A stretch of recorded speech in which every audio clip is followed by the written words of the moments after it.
Chaque année, on vend 450 000 chaudières à gaz en ordre de grandeur. Il y en a une partie qui est destinée au neuf, mais il y en a quand même une bonne partie qui est destinée au renouvellement. Si on imaginait que la partie destinée au renouvellement soit aussi systématiquement que possible bi-énergie, ça ferait quand même un sacré progrès dans la maîtrise des émissions de CO2. La difficulté n'est pas du côté du matériel. La difficulté, c'est qu'il faut évidemment que l'utilisateur final s'y retrouve. Et donc qu'on soit en mesure de lui proposer un tarif attractif, lui permettant de rentabiliser un certain surcoût lié à la bi-énergie. Alors on pourra toujours lui expliquer que la bi-énergie c'est une assurance, parce que si le prix de l'électricité augmente trop vite, il faut mettre un peu plus de gaz, et réciproquement. Bon, ça c'est des arguments de séance, mais en fait, combien ça coûte? Combien ça coûte, c'est essentiellement une question tarifaire.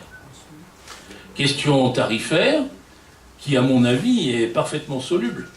Parce que dès qu'on aura un paquet d'énergie intermittente sur le réseau, il y aura un très fort contraste entre les moments où elles sont disponibles, j'allais dire, en excès, et où donc l'électricité ne coûte pratiquement rien à produire, et les moments où, au contraire, on est en pénurie globale parce qu'il fait froid, parce qu'il n'y a pas de vent, etc.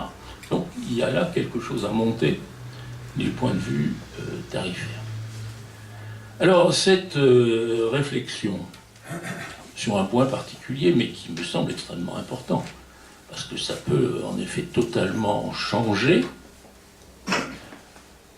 la problématique de la rénovation de l'habitat existant en mettant en avant des solutions qui réduisent fortement la dépense énergétique, les émissions de CO2, etc. Et dans un cadre où on devrait repenser à ce moment-là le concept d'isolation optimale face à un système bi-énergie. C'est un chantier que je te proposerai sans doute que nous abordions ensemble. C'est un chantier qui me tient à cœur et il peut y avoir des impacts tout à fait considérables. Dernière question, comment on peut piloter tout ça? Et alors j'approuve totalement l'ADEME d'avoir engagé une forte réflexion sur les smart grids. Nous partageons. Mais en fait, il faut être sérieux. Les smart grids, si les consommations d'électricité se réduisent à de l'électricité spécifique, ça n'est pas strictement passionnant. Le smart grid ne va pas améliorer la manière dont on gère son informatique, sa télévision, etc. Ça peut avoir un petit impact peut-être sur l'utilisation des lave-linges, mais ça n'ira pas extraordinairement loin. Les smart grids n'ont de sens que s'il y a des consommations d'électricité importantes que l'on est capable de déplacer, de moduler, d'interrompre. Et donc les choses vont ensemble. C'est ça que j'en ai parlé.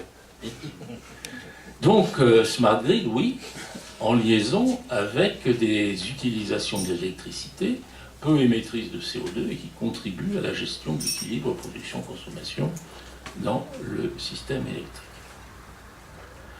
Voilà ce que je voulais dire.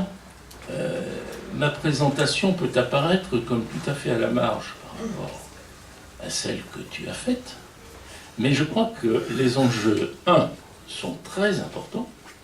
Alors j'ose pas articuler le chiffre, mais combien de térawattheures fuel restent aujourd'hui à chasser?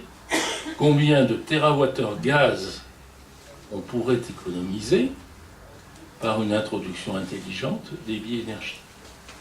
Sachant, et là c'est pas une attaque contre nos amis gaziers, mais sachant que le facteur 4 à l'horizon 2050, alors tout le monde pense que 2050 c'est la nuit des temps, oui évidemment moi je serai mort en 2050, mais les jeunes qui naissent aujourd'hui, en 2050 ils seront dans la force de l'âge. Et les enfants qu'ils auront, vivront bien au-delà de la fin du siècle. Donc on se trouve dans une situation où 2050 c'est demain. Donc à horizon 2050, si on veut tenir le facteur 4, il est clair que non seulement le pétrole doit être réduit à la portion congrue, et c'est vrai, là je te rejoins totalement, que c'est du côté du transport que les enjeux sont les plus massifs, mais même le gaz ne peut pas subsister au niveau que nous le connaissons aujourd'hui. Il doit fortement décroître. Alors autant essayer de le faire décroître intelligemment. Le gaz, c'est l'avenir du stockage de l'électricité. Voilà. On a deux manières de réagir, pousser sur ce qui pourrait être des sensibilités divergentes ou au contraire voir ce qui est convergent. Et j'ai pas de mal à être sur la deuxième posture parce que même si la sensibilité n'est pas exactement la même, l'objectif est le même. Après, on peut discuter de la manière d'y arriver. C'est l'addition des préconisations qui nous feront gagner parce que globalement, moi, j'ai jamais été contre le nucléaire. J'ai juste été contre le tout nucléaire, mais ça, c'était mon passé syndical. Et l'histoire nous donne un peu raison. C'est la question n'est pas sortir du nucléaire, c'est comment rééquilibrer le nucléaire dans le mix énergétique. Comme d'ailleurs on voit le tout pétrole où ça nous a amené, le tout diesel où ça nous amène. On ne peut pas demander aux gens de leur proposer tous des voitures diesel moins chères et donc intéressante d'un point de vue pouvoir d'achat, puis d'un jour on dit on arrête, je veux dire on est coincé, surtout quand il y a des problématiques de crise économique. Donc moi globalement j'ai pas de problème avec ce que tu as dit à la nuance de ce que j'ai essayé de préciser. Deux mots sur certificat d'économie d'énergie.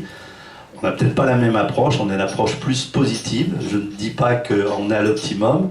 Comme vous le savez, il y a la Cour des comptes va sortir dans les prochains jours ou peut-être dans les prochaines semaines, à la mi-octobre, une analyse sur les certificats d'économie d'énergie. Nous, on est pour qu'ils perdurent dans un dispositif plus amélioré, plus au niveau des résultats. Je pense qu'un jour, il faudrait d'ailleurs que les aides soient assujetties aux résultats. On n'en est pas encore là.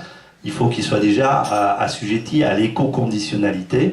Donc RGE, c'est très important, la qualification, le professionnalisme, et que là aussi on attend des textes et qu'on dépasse le fait que RGE, reconnu Grenelle Environnement, c'était un autre gouvernement.